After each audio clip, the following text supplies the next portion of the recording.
apareces vos? Ana, gracias Anita, muchas gracias. A ver, espera. No, porque está ella, no vas a aparecer todavía vos. Sí, yo Porque está. la veo lo más bien, la veo bien, la voy a poner, ahí está. Hola Gaby, Días, hola Hola, Gloria, Patri, ¿qué tal? buen ¿Cómo día, estás? ¿cómo les va? Bien. Qué Yo bueno, dispuesta con este clima en Buenos Aires. horrible, por favor, hola. Hola. Qué humedad, por Dios. Sí, bastante. ¿Qué va a ser? Así es el otoño porteño, Acá sí. Hola totalmente. Patricia, Buenos días, Hola, Patricia. hola, ¿cómo les va? Buen día. bien, Hola Marta, ¿cómo estás? ¿Cómo te ha ido en extrañándote, Cuba? extrañándote. El clima está muy bueno aquí en Miami. Ah, mira, bueno, a mí me dijeron que se llovió todo también y me reía porque digo, bueno, llueve acá y llueve allá para que estemos en sintonía. Claro. Hola, Patricia, buenos días. Y a Buenos días, todas, Leonor, bienvenida, ¿cómo estás? gracias, gracias. Muy bien, también extrañando los encuentros. Qué bueno, ya la semana pasada, como a mí justo tuvimos un compromiso a las 10 de la mañana y no llegaba si no me iba, no quisimos con Erika tan amorosa cancelar el encuentro. Entonces, bueno, ante el ofrecimiento de Gremod, hicimos el legado y un poco la explicación de lo que es el cónclave y todo lo que se está viviendo a partir del día de hoy, ¿verdad? Así que nada, me pareció una muy buena propuesta y de paso no cancelábamos El el encuentro. encuentro del miércoles, que bueno, ya veníamos cancelándolo por Pascua, Semana Santa, etcétera, etcétera. Así que bueno, nada, un gusto poder estar y un gusto poder empezar otro tema hoy que vamos a continuar.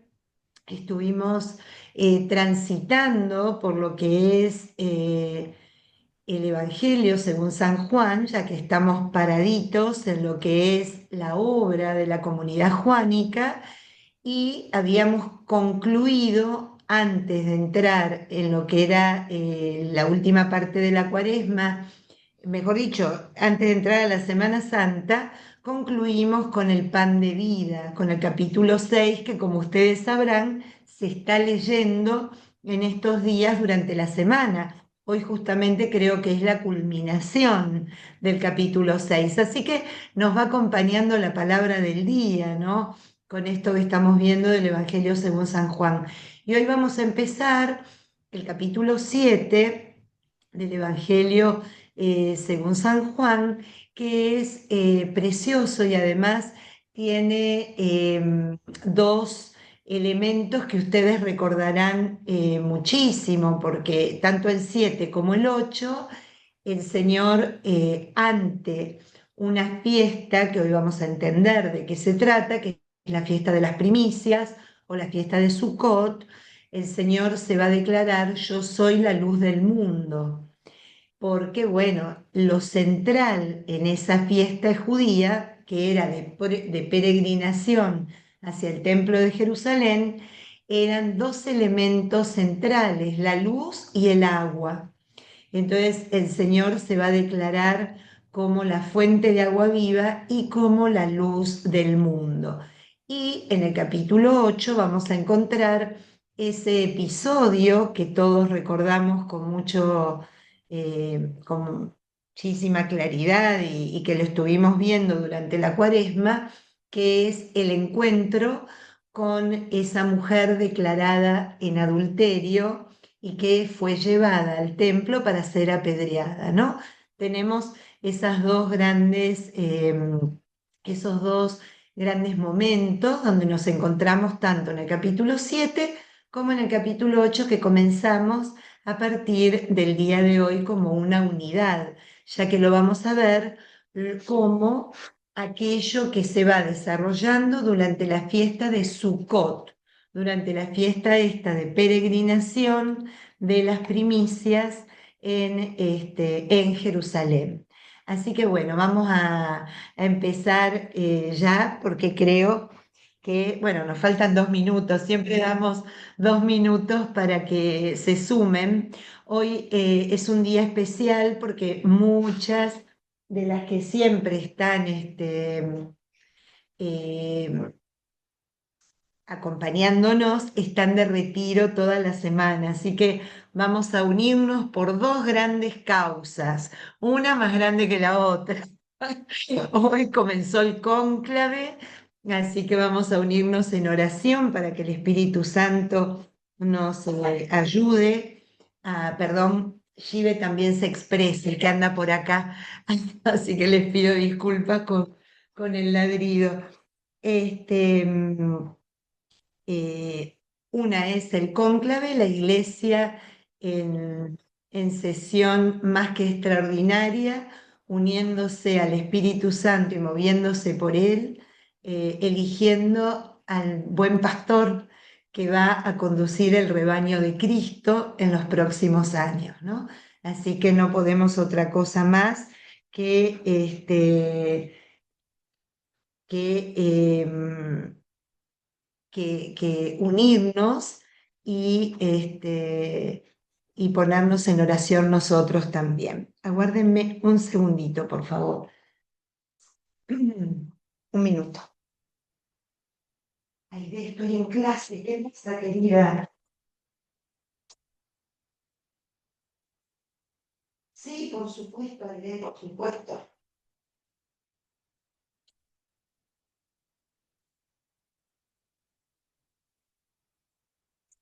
Sí, Adrián.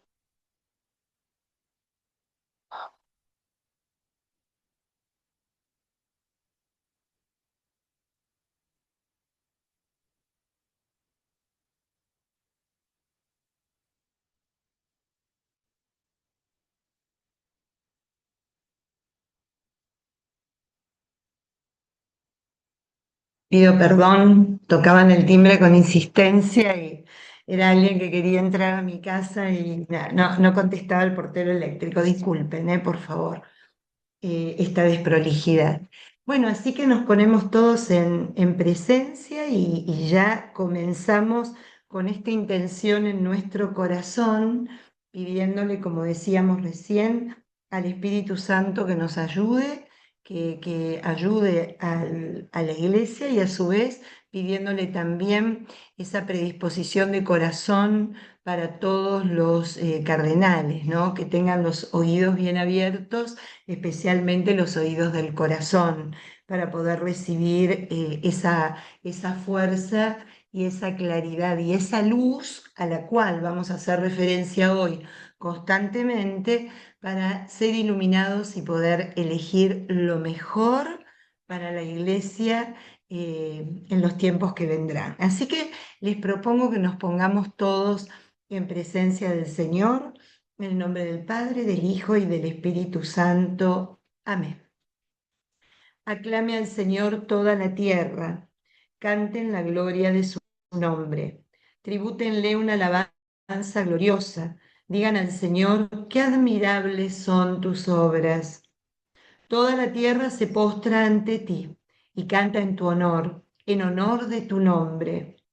Vengan a ver las obras del Señor, las cosas admirables que hizo por los hombres. Él convirtió el mar en tierra firme, a pie atravesaron el río. Por eso alegrémonos en Él, que gobierna eternamente con su fuerza.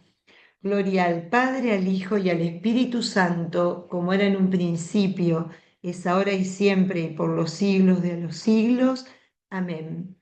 Él convirtió el mar en tierra firme, a pie atravesaron el río. Por eso, alegrémonos en Él, que gobierna eternamente con su fuerza.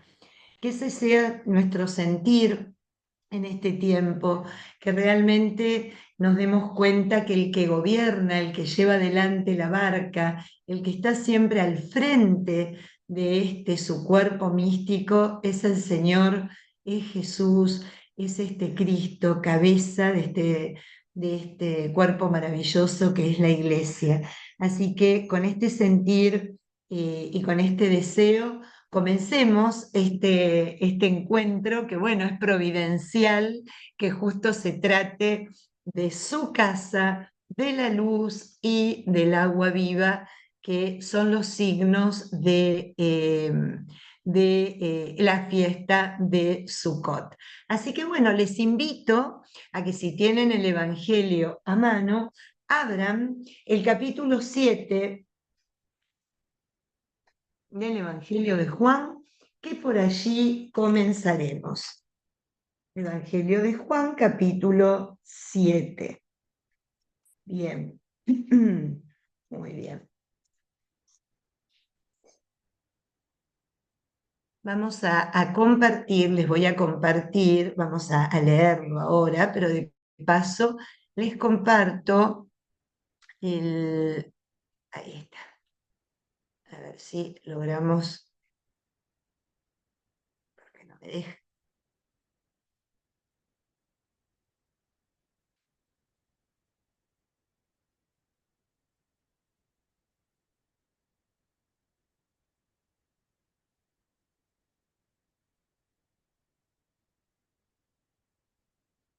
Porque no me deja compartirlo. Recién lo pude abrirlo más bien. Stop share. Vamos a empezar de nuevo. A ver qué lío hice. ¿Ahí lo ven bien? ¿Ahí lo pueden ver bien? Muy Sí, bien. Perfecto. Entonces vamos a slideshow from the beginning. Ahí está, para que lo tengan bien en grande y podamos entender qué pasa a partir de este momento en los próximos capítulos en el Evangelio de Juan. Vamos a empezar a leer capítulo 7, versículo 1. Voy a leer primero del versículo 1 al versículo 13 inclusive. Después de esto, recuerden ustedes cómo termina ese capítulo 6 que dejamos antes de la Pascua. ¿A quién iremos, Señor, si solo tú tienes palabras de vida eterna, ¿no? Después de este episodio donde casi todos lo van abandonando a Jesús y el Señor se admira y pregunta, ¿acaso ustedes también me van a abandonar, ¿no? Después de él compartir este discurso del pan de vida, donde él se proclama el pan de vida, la verdadera carne que da la vida al mundo. Entonces, bueno, ante tal dureza de discurso para la mentalidad de la época y para la creencia, todos comienzan a dejarlo y él se hace esta pregunta y la respuesta de Pedro y los apóstoles es: ¿a quién iremos? Entonces, de esa manera empieza el capítulo 7. Después de esto, Jesús se puso a recorrer Galilea. No quería andar por Judea porque los judíos querían matarlo. Se acercaba a la fiesta judía de las chozas o las tiendas, Sukkot en hebreo, y sus hermanos le dijeron: no te quedes aquí y vete a Judea, para que tus discípulos vean las obras que haces, porque nadie actúa en secreto si quiere darse a conocer. Si haces tales cosas, manifiéstate al mundo. Y es que ni siquiera sus hermanos creían en él. Jesús les respondió: mi tiempo no ha llegado todavía, pero para ustedes cualquier tiempo es bueno. El mundo no tiene por qué odiarlos. En cambio, a mí me odia, porque doy testimonio de que sus obras son malas. Vayan a esta fiesta que yo no subiré, porque mi tiempo aún no se ha cumplido. Y tal como dijo, se quedó en Galilea. Pero después que sus hermanos subieron a la fiesta, Jesús también subió, aunque no públicamente, sino en secreto. Durante la fiesta, los judíos buscaban a Jesús y preguntaban, ¿dónde estará ese? Y entre la gente se comentaba mucho de él. Unos decían, es un hombre de bien. Otros, en cambio, decían, no engaña al pueblo. Sin embargo, nadie hablaba abiertamente de Jesús por miedo a los judíos. Entonces, el discurso del pan de vida que lo hace en Galilea, recuerden ustedes, hace que cuando termine, él decida quedarse por la región. Recuerden ustedes que la región de Galilea es la región que bordea al mar que lleva el mismo nombre. Ya enseguida, vamos a un minuto, por favor. Aquí lo vemos, ¿no? O sea, toda esta zona, ¿lo ven con claridad acá? Toda esta zona que bordea al mar de Galilea se denomina de esa manera, la parte norte de la Tierra Santa, para aquellos que a lo mejor hoy nos escuchan por primera vez y no saben dónde quedaba. Estaba dividida en la Galilea, y la Samaria y la Judea, ¿no? Debajo de la Galilea venía la Samaria y por debajo hacia el sur lo que es la Judea con su centro principal que es Jerusalén, donde se desarrolla la mayor cantidad de eventos contados por este evangelista. Entonces, ¿qué es lo que notamos en esta primera parte? Número 1, no quería andar por Judea porque los judíos querían matarlo. Acuérdense que ya desde Betesda, pasando por lo que habían escuchado en el discurso de Pan de Vida, ya habían tomado la decisión de acabar con él porque para ellos blasfemaba, para ellos tomaba un nombre, una esencia que no le correspondía a ningún mortal. No creían en absoluto que él fuera el Mesías. Entonces comenzó de alguna manera la persecución. Acuérdense que estamos en el libro de los signos y esto es muy importante. Fíjense que en el versículo 6 ustedes pueden leer, ante el pedido de los hermanos, ve a Jerusalén. ¿Por qué? Porque es la fiesta de las tiendas. ¿Y por qué le pedían que fuera? Porque era el momento donde más gente se agolpaba junto con la Pascua y con Pentecostés. Era la fiesta de peregrinación que acudía todo el mundo de la Tierra Santa y alrededores para poder participar del culto de 7 días, que era lo que duraba esta fiesta. Entonces, aprovecha ahora, aprovecha este momento, porque es en el momento donde tenés que darte a conocer y mostrar las obras que haces. Ese fue el pedido de sus hermanos. A ver, multiplicá los panes, saná los enfermos, levantá, resucitá algún muerto, hacé algo para que todos ahí ya de una te conozcan y sepan el poder y quién realmente eres. Fíjense lo que les contesta Jesús en el versículo 6. Mi tiempo no ha llegado todavía. ¿Por qué? Porque el tiempo de Dios no era el tiempo de los signos. En el tiempo de los signos Él se quería dar a conocer, se quería ir revelando, pero el tiempo de Él, total y absoluto, va a llegar en la cruz, en la entrega, en dar la vida y darla en abundancia por todos. Entonces, ahí es donde realmente se cumplimenta el tiempo bendito donde el Señor quiere ser reconocido, no a través de un acto que llama la atención, un acto por el cual todos los querían agarrar y llevarlo a ser rey, porque todos querían tener el alimento y la sanación a mano.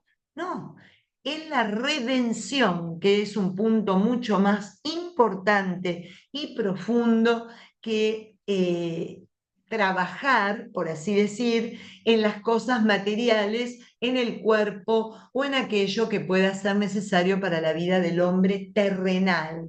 Él está queriéndose, o mejor dicho, él quiere ser reconocido en su labor espiritual, en su labor de eternidad, no en su labor terrenal únicamente, ¿no? Entonces, ahí está. ¿Quiénes son los hermanos? Ustedes deben de estar pensando, pará, ¿qué son estos hermanos? ¿A quiénes llama hermanos este evangelista? ¿Acaso tenía hermanos Jesús? ¿No era que era el único hijo de María, el único hijo de José? ¿De dónde salió esto? Bueno, para que quede claro, el tema de la hermandad lo daba la pertenencia a un clan, familia o tribu o grupo familiar. Todos aquellos que compartían un mismo linaje, una misma, digamos, genealogía, por decirlo de alguna forma, eran considerados hermanos. Hermanos podían ser los primos, hermanos era todo aquel que pertenecía al grupo familiar extendido, no como llamaríamos nosotros hermanos de sangre, sino hermanos porque compartían un mismo patriarca, un mismo jefe de familia, por llamarlo de alguna manera. Entonces, a esos es a los que hace referencia. Esos son los que en la Galilea, que es donde él creció, acuérdense, en Nazaret, donde muchas veces él tuvo ese inconveniente de ir a los lugares donde lo conocían desde pequeño y en lugar de encontrar allí fe y confianza, lo que encontró fue adversidad o duda. ¿Pero acaso no es este el hijo de José, el carpintero? ¿No es este el que se encontraba con nosotros, el que jugaba, el que aprendía, etcétera, etcétera, el hijo de María? O sea, vamos a encontrarnos con estas adversidades. Él mismo va a decirlo en el capítulo 4 del Evangelio según San Juan, según San Lucas, perdónenme, en Nazaret, en la sinagoga de Nazaret. Aquí no he podido realizar muchos milagros porque no he encontrado fe en el pueblo, ¿no?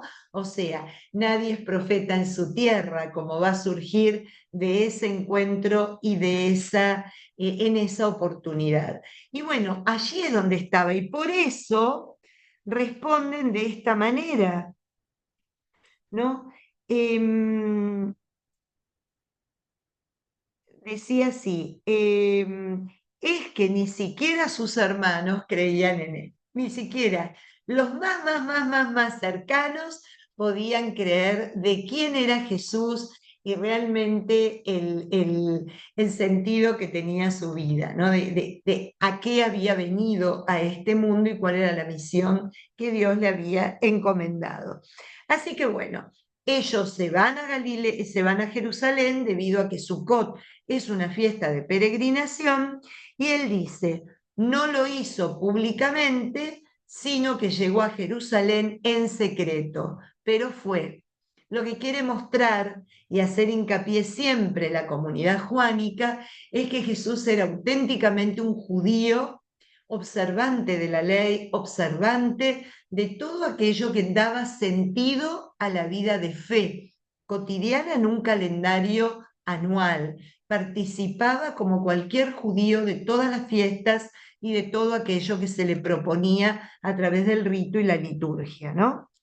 Entonces, ahí vemos que llega en secreto y encuentra ya la controversia de lo que pasaba en Jerusalén.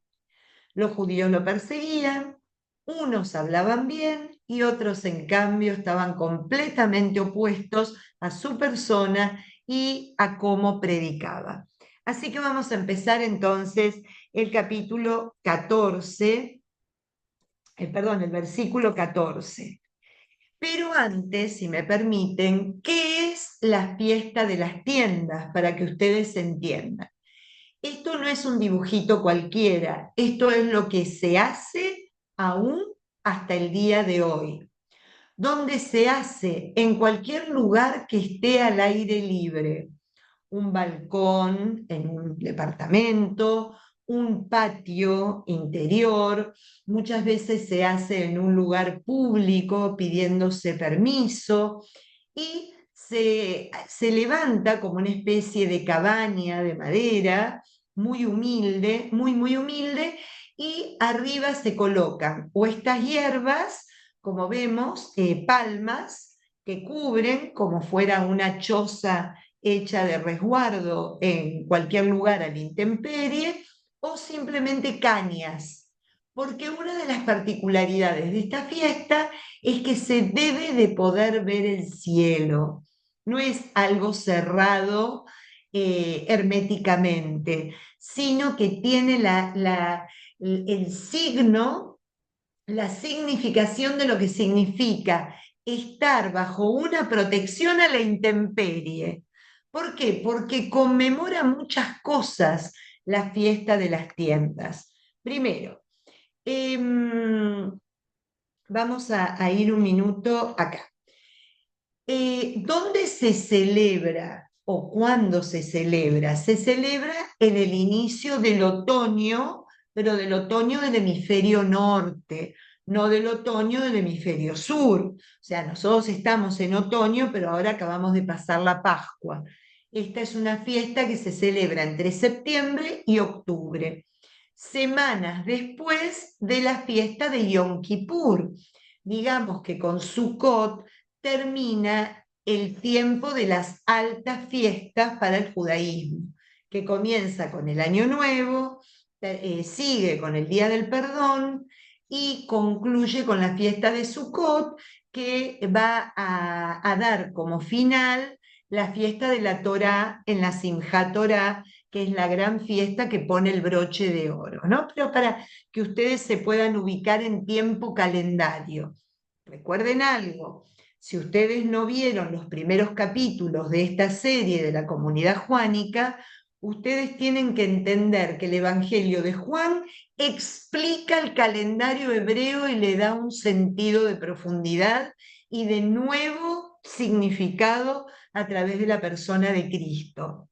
Entonces, así como fue explicando otras fiestas, en especial la que va a resignificar para el resto de la eternidad, es la Pascua, también nos muestra cómo resignifica el resto de las fiestas que van siendo importantes a lo largo del año calendario, ¿no? Fiestas litúrgicas. Entonces, fíjense que primitivamente, como todas las fiestas, era de origen agrícola en los tiempos cananeos, en los tiempos primitivos, donde se va a celebrar el gozo de los frutos de las primeras cosechas del otoño, los cítricos, todos los que conocemos el ciclo de la naturaleza, acá en breve ya están por aparecer los primeros limones, ricos para comer, las naranjas, las mandarinas. Bueno, lo mismo pasa en el hemisferio norte.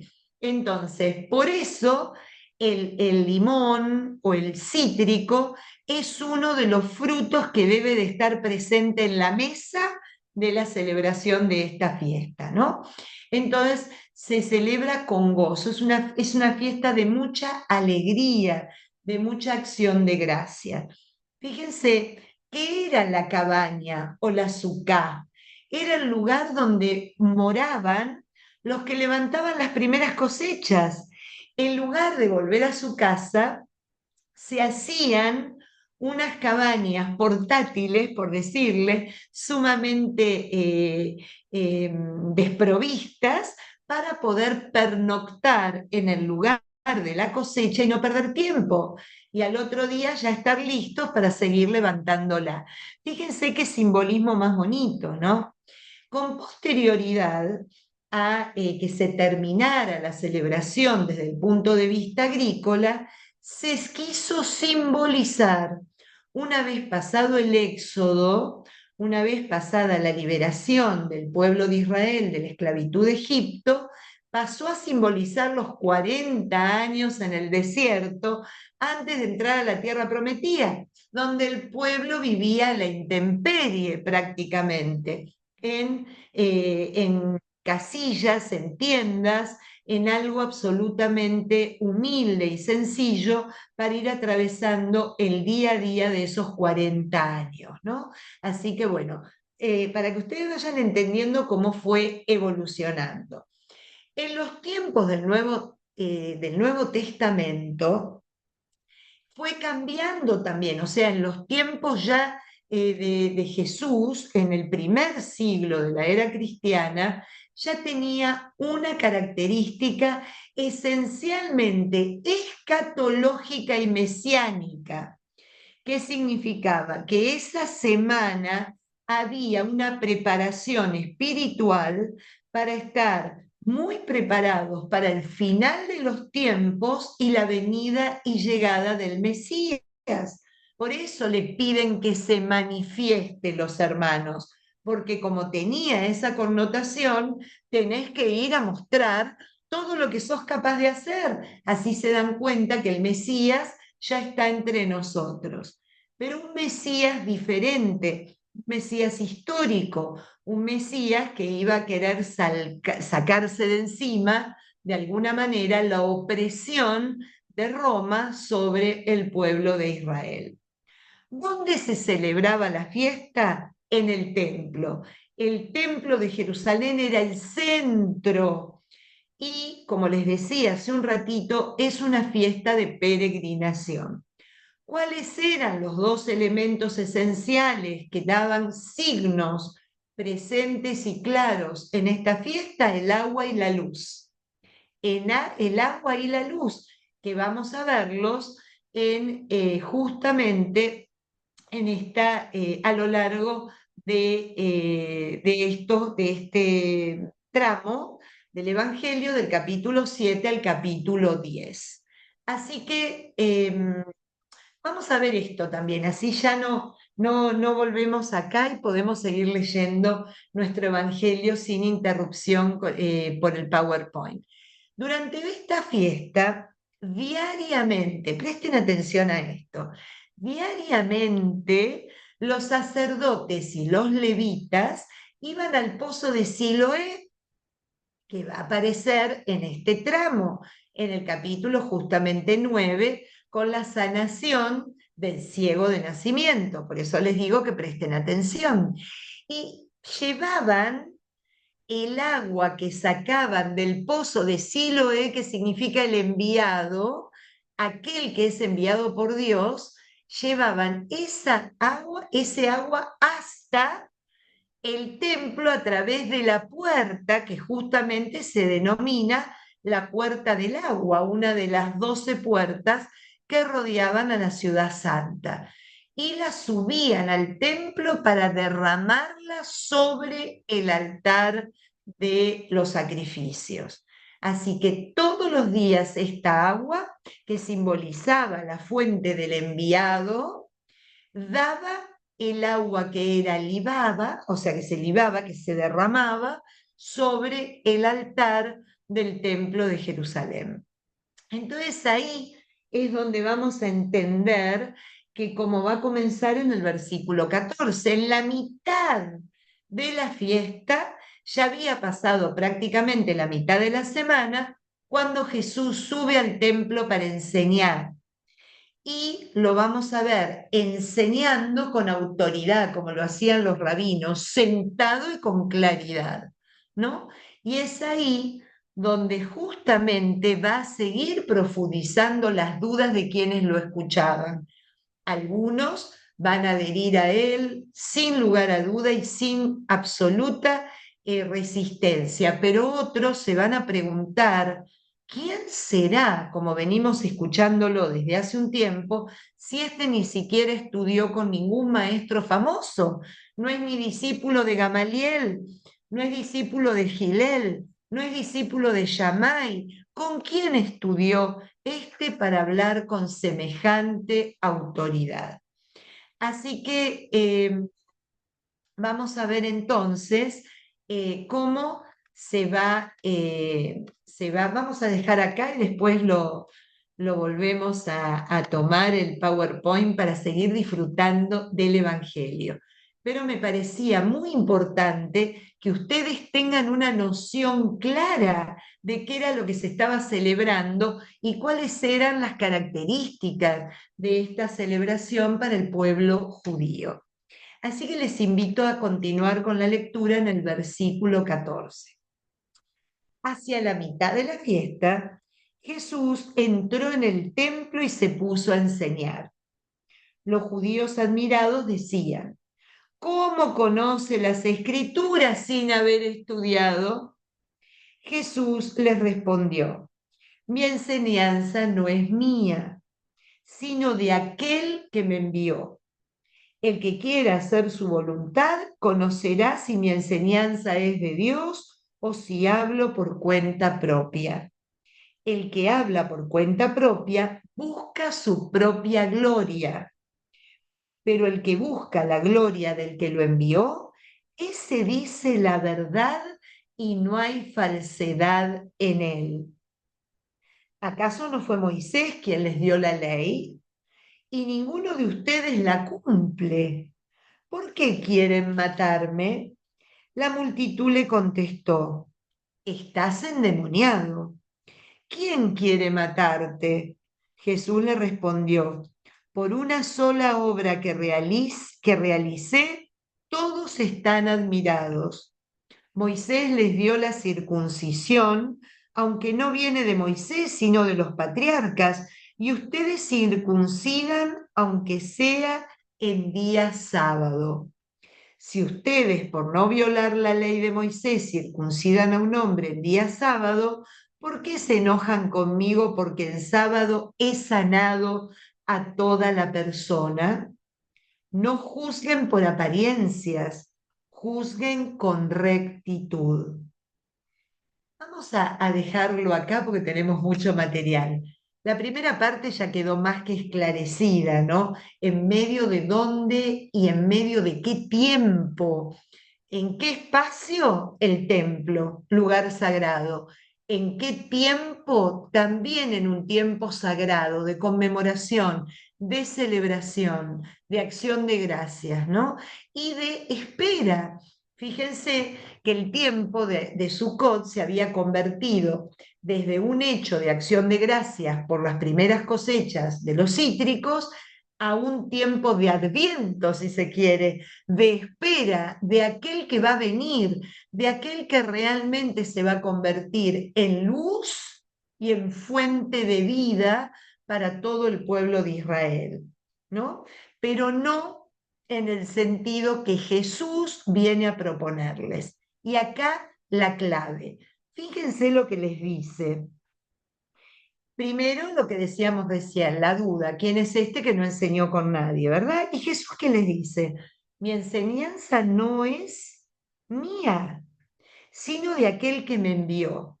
Y aclara, el que quiera hacer su voluntad, o sea, la voluntad del que le envió, ¿verdad? La voluntad del Padre, conocerá si mi enseñanza es de Dios o si hablo por cuenta propia. En una palabra, hay que tener la grandeza interior para descubrir cuál es la voluntad de Dios, para poder darse cuenta quién es Jesús, quién es este Padre que lo envía y quién es este Hijo que viene a manifestar a este Padre. Si no hay grandeza, si no hay profundidad, si hay solo un querer agarrarse a la letra, como va a seguir después diciendo, Moisés le da la circuncisión, pero fíjense con qué finura y profundidad lo explica. Y ustedes también circuncidan el sábado. Si ustedes pueden violar el sábado para circuncidar, según la letra, ¿por qué me critican a mí que sané a toda la persona? Y acá les está queriendo decir, ustedes circuncidan según un rito, pero no circuncidan como un signo de empezar a vivir una vida de alianza con el Dios verdadero. En cambio, como son incapaces de poder llevar aquello que lleva de la piel al cambio de voluntad, al cambio de corazón, a una metanoia completa y absoluta, también son incapaces de ver que mi sanación no fue levantar al enfermo, no va a ser darle la vida al ciego de nacimiento, va a ser sanar integralmente a ese que puso de pie, a ese que le da una mirada nueva. Hay una sanación, hay una liberación, hay un encuentro entre Dios y el hombre que le ofrece a ese hombre restaurado un cambio de vida total y absoluto, no porque ahora pueda ponerse de pie y caminar, no porque ahora pueda ver mejor, sino porque va a reconocer cuál es el camino que tiene que andar y va a poder mirar desde los ojos de la fe. Es mucho más profundo que una sanación de orden corporal. No sé si estoy siendo clara en esto que a dónde nos quiere llevar el inicio de este diálogo que va a tener el Señor en plena Jerusalén, en la mitad de la fiesta de la luz, para que puedan ver con claridad, y del agua, para que puedan sumergirse y dejarse fecundar como el agua esa que salía del altar en el profeta Ezequiel, y todo lo que tocaba hacía crecer y reverdecer como un signo de vida nueva, y no simplemente quedarnos en el rito, en lo duro, en la letra, en aquello que realmente no da vida, ni aunque se la pidamos por favor, ¿no? Entonces, ahí es a donde nos quiere llevar el primer encuentro y el primer discurso que el Señor va a dar paradito y luego sentado en el templo de Jerusalén. Vamos al versículo 25. Algunos de Jerusalén decían: ¿no es el que buscaban para matarlo? Miren cómo habla en público y nadie le dice nada. ¿Será que las autoridades habrán reconocido que es el Mesías? Pero nosotros sabemos de dónde es este. En cambio, cuando venga el Mesías, nadie sabrá de dónde es. Entonces, enseñando en el templo, Jesús gritó: ¿así que dicen que me conocen y saben de dónde soy? Pero yo no he venido por mi propia cuenta, sino que me envió el que dice la verdad, y sin embargo a él ustedes no lo conocen. En cambio, yo sí lo conozco, porque de él vengo y él me envió.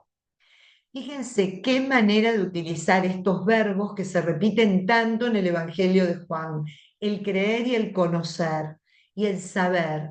¿Se acuerdan de Nicodemo? Nosotros sabemos que tú vienes de Dios, porque nadie que no viene de Dios puede hacer los signos que tú realizas. Esta cosa del saber, esta cosa de tener bajo el control del intelecto y el conocimiento, y a partir de ahí poder juzgar lo que estamos viendo. Y el Señor quiere pasar de acá a la experiencia vital. Y por eso dicen: ustedes pueden saber mucho, pero no conocen. Hay una diferencia tremenda entre saber y conocer. Hay una diferencia abismal entre tener un conocimiento absoluto y total sobre algo a conocer realmente ese algo. Conocer nos abre la perspectiva de experimentar. Se conoce cuando se experimenta, se conoce cuando se vive, se conoce cuando realmente se sabe, pero no del modo que decían estas personas, se sabe porque se saborea, se puede uno identificar lo dulce y lo amargo, lo salado y lo insípido, ¿no? O sea, algo que realmente me lleve a una experiencia de orden vital.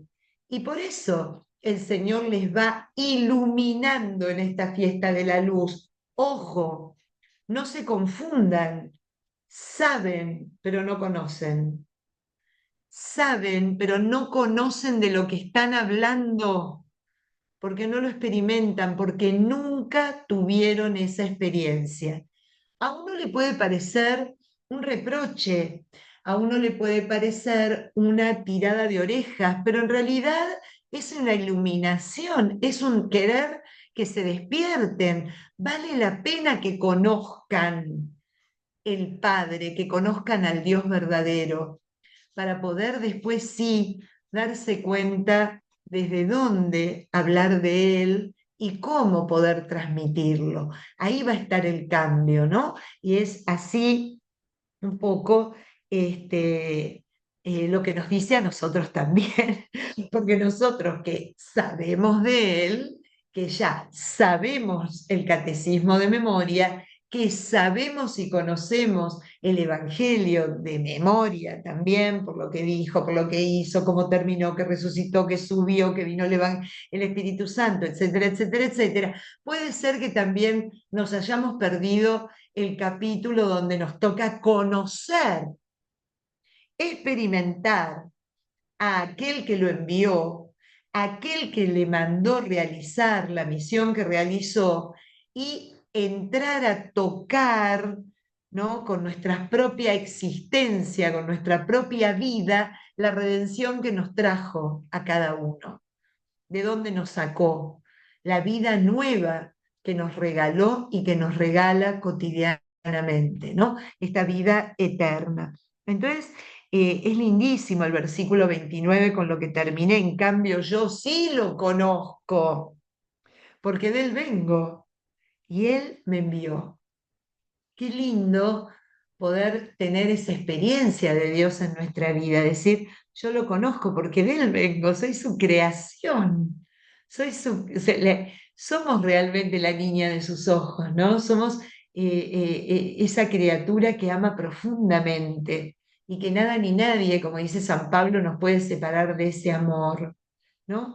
Y de ese amor que venimos, sabemos perfectamente a dónde nos envía.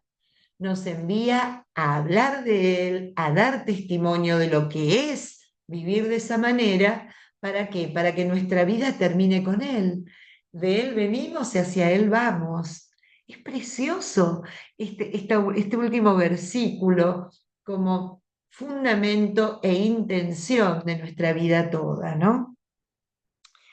En el versículo 30 continúa, intentaban arrestarlo, pero nadie lo hizo porque todavía no había llegado la hora.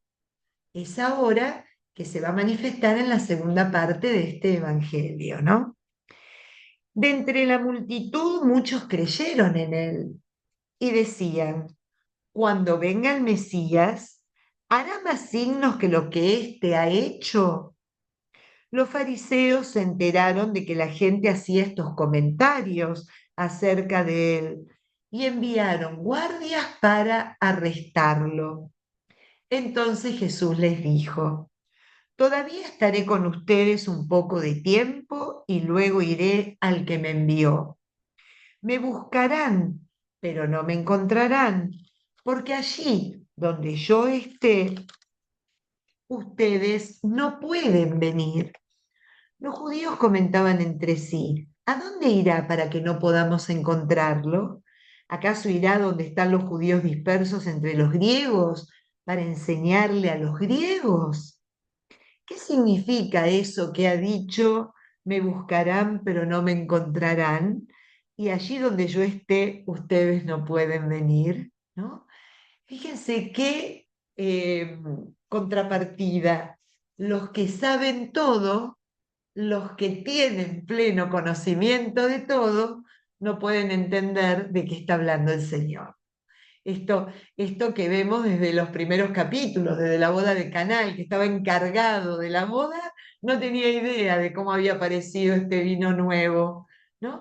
Vamos a ver esto, cómo juega Juan con las contradicciones, ¿no? Los que saben tanto, no, los que conocen, los que saben tanto no pueden darse cuenta de qué es lo que está comentando y diciendo el Señor. Bien, vamos a terminar y luego volvemos al PowerPoint si nos queda un ratito, que creo que sí nos va a quedar. El último día de la fiesta, el más solemne, Jesús se puso de pie y gritó: el que tenga sed, que venga a mí y beba. El que cree en mí, como dice la Escritura, de su seno brotarán ríos de agua viva. Esto lo dijo acerca del Espíritu que iban a recibir los que creyeran en él. Y es que todavía el Espíritu no había sido dado, porque Jesús aún no había sido glorificado. Me quedo acá un poquito. Acá es donde empieza a aparecer un signo que para nosotros es absolutamente vital en los sacramentos. El agua como signo de purificación, pero también como signo del Espíritu Santo. Por eso el agua del bautismo, ¿no? Somos bautizados en el Padre, en el Hijo y en el Espíritu Santo. El Espíritu Santo va a estar identificado con varios signos a lo largo de la Escritura: la paloma, el fuego y el agua. Son los signos de identificación. ¿Y por qué dice esto el Señor?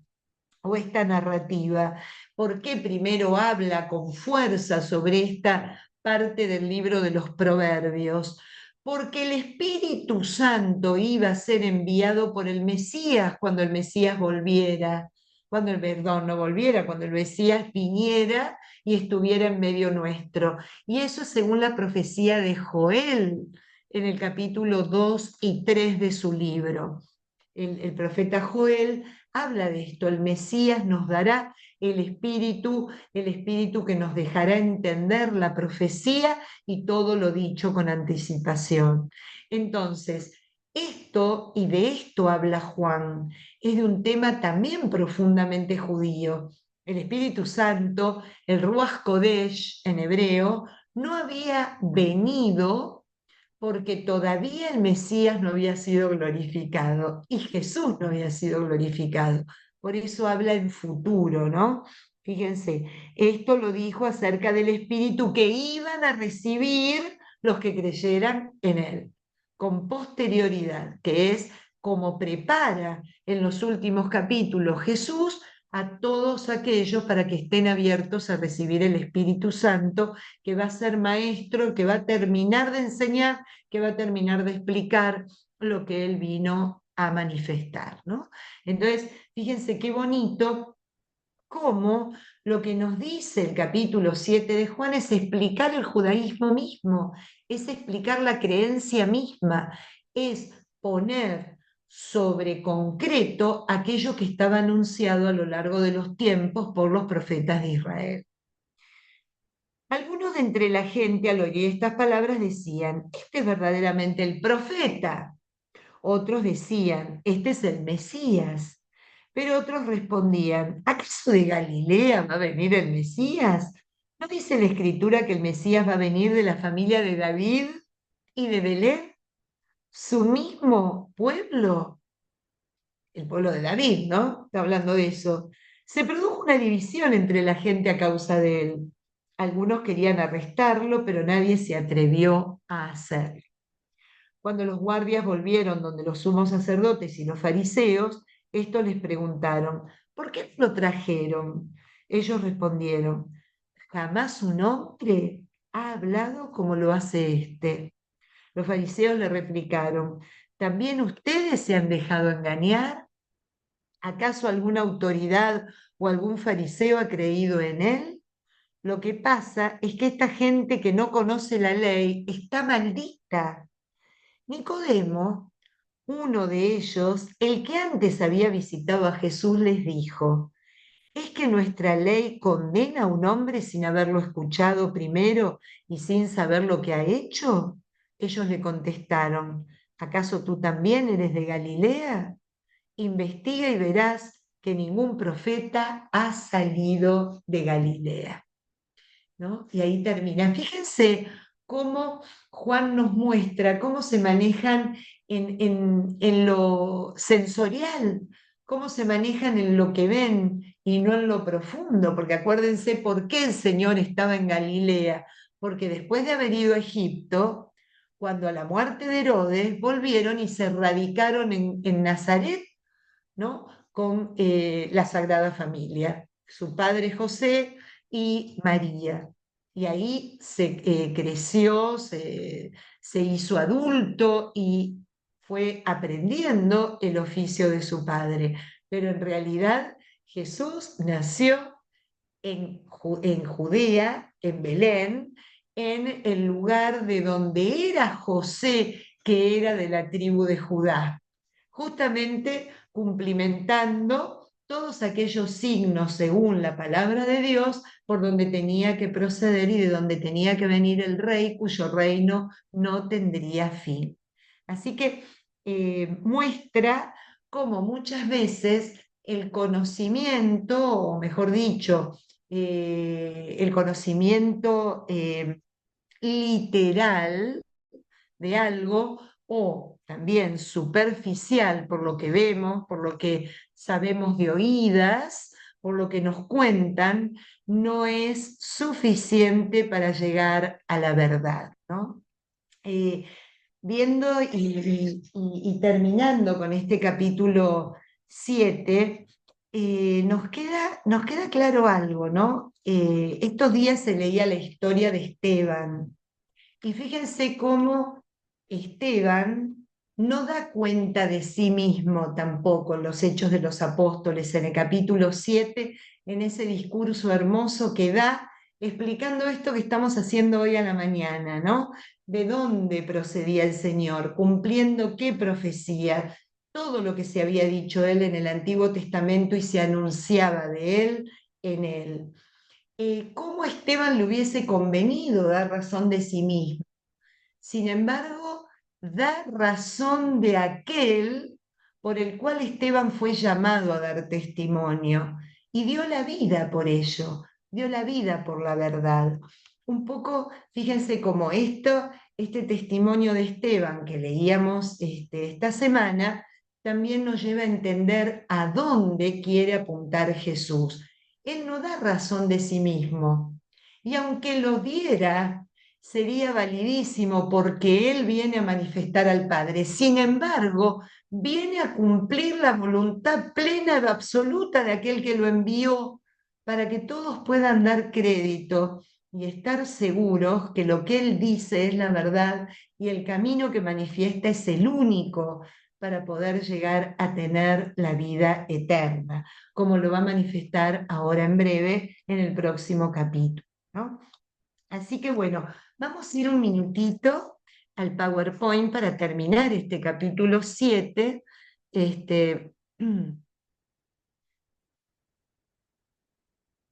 Como lo veníamos haciendo. Fíjense, la actitud de Jesús, lo que veíamos recién, recuerda la sabiduría en el libro de los Proverbios, ¿no? Esta sabiduría que está de pie y exclama y invita a acudir a él, ¿no? En Proverbios 1, en varios capítulos, Proverbios 8, Proverbios 9, etc., para también apagar la sed.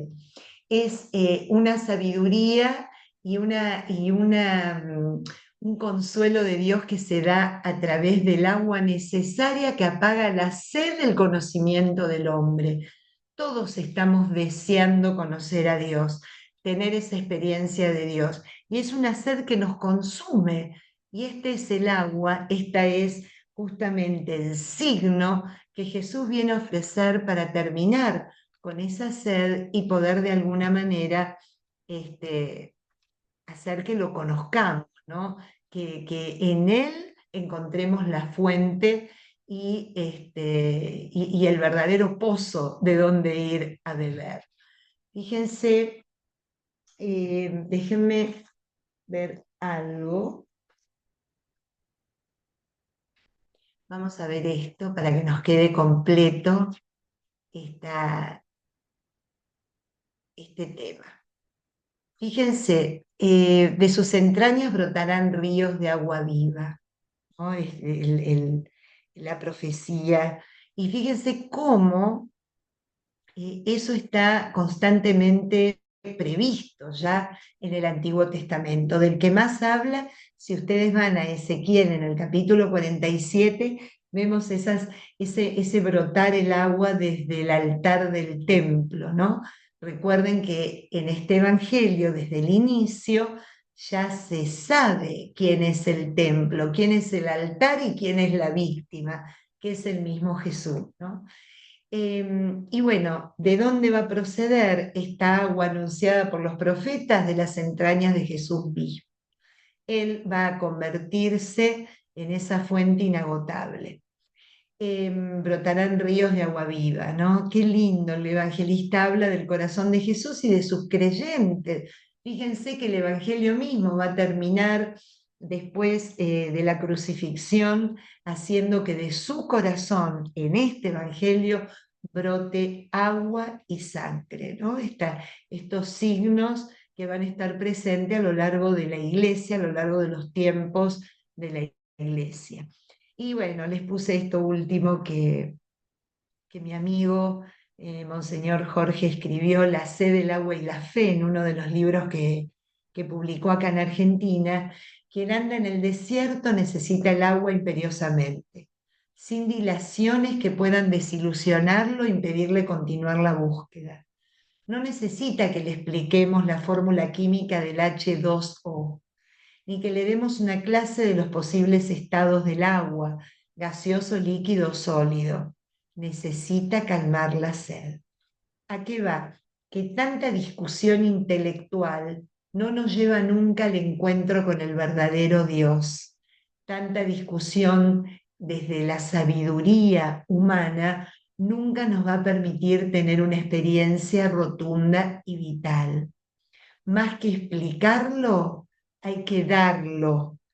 Más que contarlo de manera teórica, hay que transmitirlo como aquel que apagó mi propia sed, mi propio incendio interior, ¿no? Un poco ahí es a donde nos quiere llevar este capítulo 7. Y acá nos quedamos porque el capítulo 8 todavía no lo hemos leído. ¿Alguna pregunta, comentario, duda antes de empezar con el precioso encuentro del capítulo 8? ¿Algo que no haya quedado demasiado claro o que quieran ustedes reforzar o recalcar? Por favor, aquí estamos. Hola Patricia. Hola Leonor, buen día. Gracias. Igualmente, tengo una duda con esto de la fiesta de las tiendas o de las chozas, ¿no? Sí, señora. Si es en este mismo contexto que se da eh, la, ¿cómo se llama? La expulsión de los mercaderes en el templo, si es allí mismo o qué. No, no es en este contexto, Leonor. La expulsión de los mercaderes en el templo, te voy a contestar de las dos maneras. Los sinópticos y Juan lo ponen justamente delante o en la previa a la fiesta de la Pascua, no a la fiesta de Sukkot. Ah, ya. Porque no, no sé si has visto esa serie de Chosen, que me parece que ellos Sí, como que, pues no deja de ser una película, ¿no? Entonces, él aparece, Jesús aparece escondido ahí en medio de la fiesta y él observa que están como profanando el templo y hace un látigo y después los expulsa, ¿no? Entonces, por eso, sí, a ver, el sentido profundo de la expulsión de los mercaderes del templo, perdónenme, no es algo que nosotros necesitáramos ubicarlo en un tiempo calendario, sino que ahí lo importante es lo que Jesús quiere significar, que el templo no es un lugar de transacción comercial. ¿A qué voy? Que no es de la manera que Él quiere que nos dirijamos y nos relacionemos con el Señor que habita en ese lugar. Independientemente de purificar de manera externa y real lo que estaba sucediendo allí, que ya era un desquicio, eso por un lado, a lo que apuntan los evangelios es a la purificación de la relación con Dios. Por eso, justamente Juan lo pone antes de la Pascua, al inicio del Evangelio, como queriendo decir, después de Caná, después de las bodas de Caná, para decir, así como no quiero tener una relación ritual, tampoco quiero tener una relación mercantilista. No quiero ser ese Dios a quien se le dé y por ende da, a quien se le intercambian los favores. Este es el Dios de la gracia. Es el sentido más pleno de la espiritualización en esta expulsión o purificación, como se le conoce en otros evangelios, del templo de Jerusalén. Pero es Sí, independiente. Yo lo vi en Chosen, sí, justamente, me encantó, by the way, y a mí me parece que lo ubica en el contexto probablemente de esta festividad, pero no esencialmente debemos tomar la purificación como algo que se tiene que poner cronológicamente en una fiesta o en otra. Era en una fiesta de procesión, era una fiesta de peregrinación, estaba lleno de gente que peregrinaba y que llevaba las ofrendas al templo. Lo que quiere significar con la purificación o la expulsión de los mercaderes es que no quiere entrar en una relación mercantilista de Dios con el hombre. Ese es el sentido pleno. No sé si quedó claro, Leonor. sí, sí, no, muy bien, muchas gracias. Y la otra No, de preguntita que nada. es, Gracias, gracias por preguntarme. sí, ya, y la otra duda que me surge es más un poco, no sé, del texto, porque aunque hay continuidad en la narración, en la numeración se pasa del 14 al 25, ¿por qué? Espérame un chiquito. ¿En cuál? ¿En el O sea, versículo, en el capítulo 7? 7, ¿no? Estamos leyendo, entonces vamos al 14 No, y luego sigue el 25, yo tengo la numeración perfecta. porque 14, inclusive, 15. No tengo, espérate, Juan. no tengo salteada la numeración de Esta los villa se llama versículos. Villa Latinoamericana y, hay inclusive como una rayita. Y dice, el trozo 19-24 está puesto a continuación del capítulo quinto. Perdón, Patri, a mí me pasa lo mismo. Qué gracioso, ¿no? Yo tengo la última del CELAM. Les cuento lo que dice para tú, a lo mejor acá encontramos una explicación. En Sí, medio de la fiesta de las chozas, que es del 1 al 13, los judíos, llevados por los prejuicios y su limitada comprensión de las profecías, ponen en cuestión tres aspectos relativos a Jesús: el origen de su enseñanza, su identidad como Mesías y el destino final de Jesús. ¿Quién lo envió? Los judíos afirmaban que el Mesías, que había de permanecer oculto hasta el momento de la revelación a Israel, si ellos conocen el origen y él ya se está manifestando, no puede ser el Mesías. Si bien Jesús revela su identidad, fíjate que no dice absolutamente nada al respecto. Pero si ustedes me lo permiten, con muchísimo gusto, mira, Leonor, nunca, como yo no tengo la Biblia latinoamericana, pero si me lo permiten, lo averiguo para la próxima semana y decir por qué. Por favor, vuélvame a repetir que del versículo 14 salta al 25. Eso sí, entendí. inclusive no sé si tú lo leíste, porque estábamos terminamos el 14 en el 7, ¿cierto? Sí, no, Hacia está la bien. mitad, el 14 empieza hacia la mitad de la fiesta, justamente contando Eso. cuándo Entonces es del la... 19, perdón, del 19 al 24 no aparecen aquí, sino que hay una nota que dice que estos versículos están a continuación del capítulo quinto, al final. Déjenme que lo averigüe, por favor, porque Sí, muy Patri, probablemente sea algo de edición del Evangelio y con pureza lo pusieron de esa manera, que debe haber sido como apareció.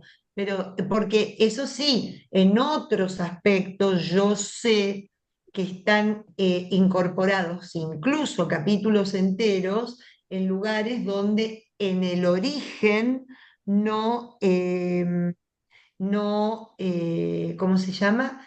En el origen no habían sido puestos en ese lugar. Entonces, a lo mejor este puede ser el caso. La Biblia de Jerusalén lo recoge como la que yo estoy leyendo. La Biblia de Jerusalén es Biblia de estudio, así que es la, digamos, la oficial de la iglesia, por decirlo de alguna manera. Esto es lo de oficial entre comillas, ¿no? Es la que uno acude para poder estudiar los textos bíblicos sin ninguna duda. Pero déjenme, por favor, que lo voy a averiguar absolutamente. Y gracias, Leonor, por mencionármelo, porque así de esa manera podemos indagar un poquito. Elsa, ¿tú quieres decir algo? ¿Cómo estás, No te Patricia? escucho, Elsa. No No te se te escucha. escucha, no se te escucha. Espera un A ver poquito. ahora. Ahora ¿Sí? sí, ahora sí, Bueno, ahora sí. escúchame, Patricia. Me encantó el miércoles pasado el Me alegro teólogo. mucho. Y justamente yo le hice una pregunta sobre la teología de la liberación.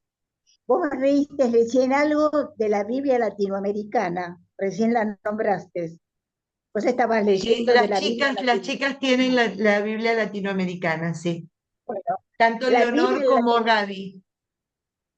yo te cuento, por eso la diferencia. Por eso Juan Pablo II, cuando se enteró lo que pasaba con la teología de la liberación, llamó al padre Truso para hacer una Biblia, porque parece que la latinoamericana tenía muchas cosas que no coincidían realmente, la traducción no era la correcta.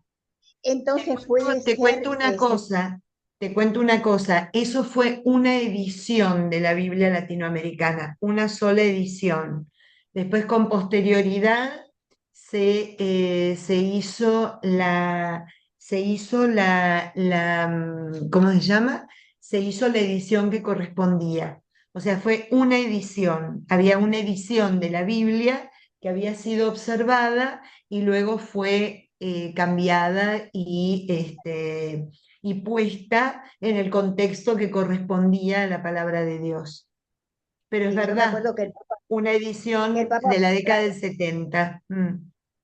claro, y bueno, y después, justamente, cuando yo en esa época daba catequesis, el sacerdote, el párroco, nos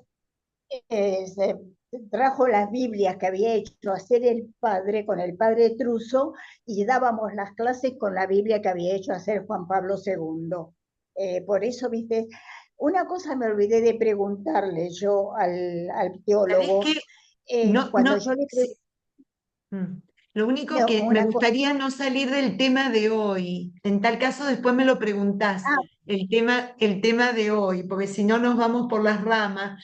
no, Eh, este, no, yo te comenté porque se nombró la Biblia sí, latinoamericana, por sí, sí, eso justo te dije llevó algo. ahí.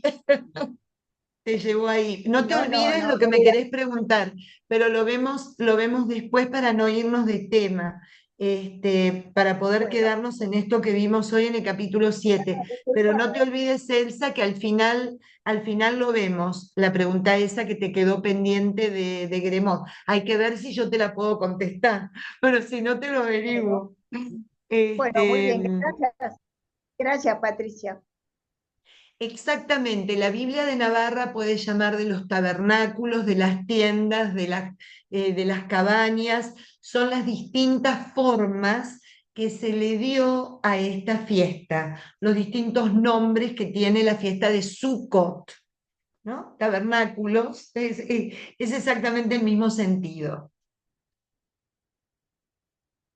¿Algún otro comentario o duda que quieran hacer sobre lo que vimos hoy?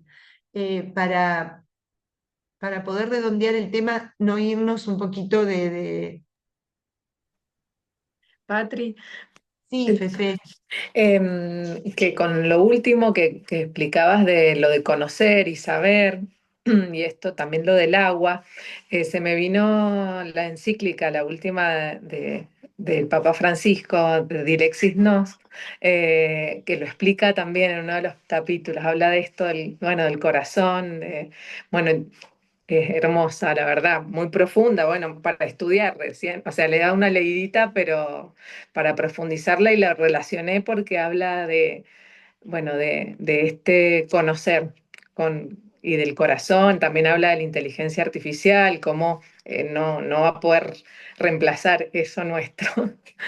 Eso es. Absolutamente, absolutamente, sí, totalmente. Dilexis Nos la recomiendo y la verdad que es para profundizar, trabajar y rezar, ¿no? Este camino constante y permanente al corazón del Señor y al corazón nuestro, que es donde lo encontramos a Él, ¿no? Es un camino de dos vías para encontrarnos definitivamente. Gracias, Fefe, buenísimo. ¿Alguien más sobre este punto? Estamos más o menos. Entonces, ahora sí, en cita, porque yo no quiero empezar con el capítulo 8 porque imagínense que es el encuentro con la que iban a apedrear. Bienvenida, Erika. Con la que iban a apedrear. No quiero empezar con ese capítulo, por eso es que lo vamos a empezar la semana que viene, pero sí, a ver, el cita, ¿cuál es la pregunta que ahora que llegó Erika? Este, lo podemos, seguramente te la vamos a poder responder entre las dos. Dinos. No, la pregunta era, que se me pasó, eh, si la teología de la liberación solamente fue en Latinoamérica o llegó a otros lugares del mundo. Eso no lo sé. Sé que acá fue muy fuerte en Latinoamérica, pero no sé si en otros lugares estuvo. Surge en No lo Latinoamérica, sé. definitivamente, surge en Latinoamérica, especialmente en Centroamérica, en Perú, donde estaba su creador o el que mayor énfasis hizo con la teología de la liberación y marcó una tendencia que si bien no fue tan fuerte como en la iglesia y en la pastoral latinoamericana, también, por supuesto, que debe de haber sido influyente en alguna línea del pensamiento de orden mundial. Lo que pasa es que la incidencia más fuerte fue Latinoamérica. Te explico por qué. Primero y principal, por la forma de vida y la idiosincrasia de lo que se habla o la respuesta que se daba era los problemas propios de la región. Era una región que estaba viviendo una determinada problemática y se trató de dar una respuesta sobre esa problemática. Entonces, claro, a lo mejor otras regiones del mundo lo leyeron, les pareció bonito lo que decía o les pareció interesante, pero de ahí a poderlo llevar a la vida cotidiana era muy difícil porque se vivía desde otro lugar, se vivía en otra connotación, ¿no? O sea, no daba respuesta a los problemas de un europeo o de un australiano o de un norteamericano, por decirlo de alguna manera. Probablemente tuvo su incidencia teórica, pero la parte práctica fue absolutamente esparcida y conocida en Latinoamérica, o sea, de lo que es México hacia el cono sur, ¿no? O sea, el resto no tuvo la fuerza o no tuvo la vigencia que sí tuvo en el resto de toda Latinoamérica, definitivamente, Centro y Sudamérica, definitivamente. Yo quiero contarles algo, que uno de los que más se dedicó después a escribir sobre el tema y de una manera muy linda, muy profunda y con otra característica, no ideologizada, porque el problema de la teología de la liberación fue la ideologización, cuando se quiso, lo que hablamos siempre en este espacio, cuando el Evangelio se lo quiere ideologizar, se empobrece. El Evangelio está por encima de cualquier ideología. El Evangelio está para iluminar al mundo entero, no para que la ideología lo empobrezca y le haga decir lo que el Evangelio nunca diría. ¿Eso es claro? Eso es lo que se condenaba, cómo se politizó y cómo se ideologizó algo que no tendría que haber sido nunca ni ideologizado ni politizado, número uno. Y el que habló del tema, yo ahora no sabría decirte qué textos o qué documento o qué libro, pero fue Pironio.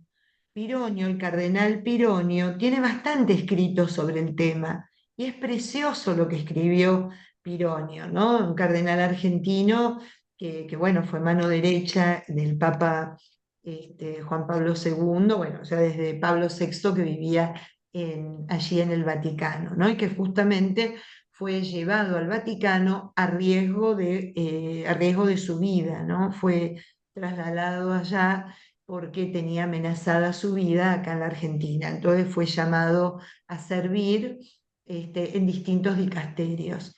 Pero creo yo, primero, que el Evangelio de lo que nos habla es de la libertad del hombre, la liberación del hombre del pecado, de la mundanidad, de todo aquello que lo oprime y de todo aquello que lo pone en cautiverio, ¿no? Como un verdadero esclavo. El tema es darle la dimensión que corresponde a eso y no utilizar eso para dar respuesta a otros problemas que el magisterio de la Iglesia tiene sus respuestas y que también son del Evangelio, pero no necesariamente hay que ideologizar el Evangelio para dar respuesta a eso. Así que yo creo, a lo mejor me equivoco en lo que te digo, porque digamos que no es un tema en donde me puedo considerar conocedora y experta, ¿no? A lo mejor Erika tiene más para compartir en este punto, pero me parece a mí que donde tuvo su raíz y su difusión fue en Latinoamérica más que en alguna otra parte del mundo. Eso es lo que yo creo. No sé, Erika, ¿qué opinás vos? No, yo te entendí perfectamente porque yo esa época la viví mucho, sobre todo Claro. cuando yo dando catequesis y el sacerdote a veces nos hablaba de este tema, ¿no? Por eso Mm. cuando yo le pregunté al teólogo en qué estado está hoy la teología de la liberación, él me contestó que dijo, bueno, que actualmente lo que es, se ha separado la parte política de la parte religiosa, digamos, ¿no es cierto? Exactamente. Entonces es lo que vos dijiste recién. Sí, sí, Él por me eso contestó, eso es lo que vos me dijiste. Es bueno, exactamente me eso, alegra haber separar. coincidido con Gremos. Erika Gracias, quería Patricia, decirte gracias. algo, Elsa, Gracias. espera un poquito que Erika quería decirte algo. Sí, Erika, perdón. Ay, no se te escucha, Erika, nada, nada, nada de nada. Qué pena. No, no, no se escucha nada el micrófono. A ver, nada. Qué raro. Subí el volumen, a lo mejor lo tenés bajito, ¿no? No te olvides para la próxima de poder compartirlo. Y gracias, gracias a Ana también, que hoy nos ayudó un montón. Ana fue la que hizo posible la grabación del día de hoy, así que muchas gracias.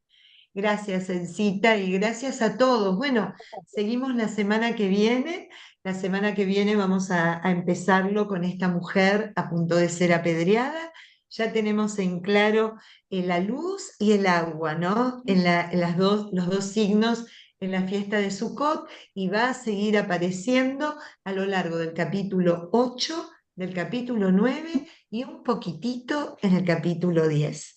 Así que tenemos un largo rato para seguir disfrutando de esta fiesta y de la resignificación que la comunidad juánica ha dado según la figura de Jesús, ¿no? A través de él.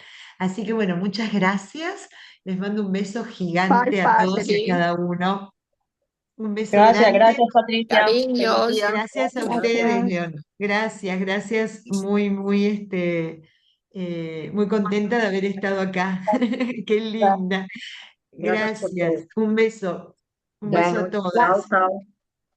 Adiós, Chao, Mati. Qué Patri. lindo. Sí, Cuídate Adiós, mucho. adiós, adiós, Doris. Chau, hablamos. chau. Sí, sí, Adiós, Pati. Adiós, Gracias, Pati. adiós, Eleazar.